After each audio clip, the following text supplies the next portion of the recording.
এবং সম্প্রতি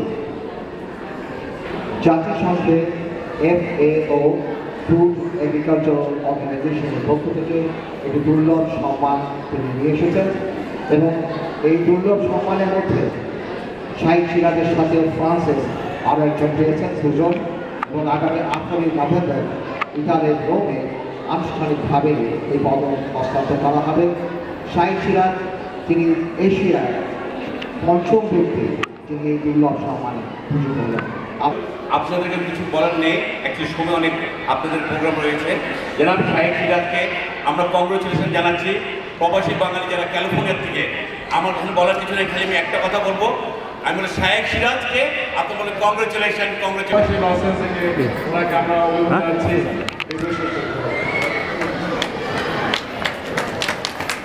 এখন আমাদের সামনে আমাদের কুদুস ভাই কিছু কথা বলবেন।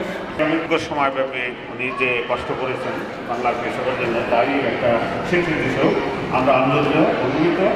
আমার মনে হয় সাকসেস আরও ইন্সপিরেশন পাবেন এই প্রস্তাবে। আমরা সকলে স্বাগত জানাচ্ছি। Thank you.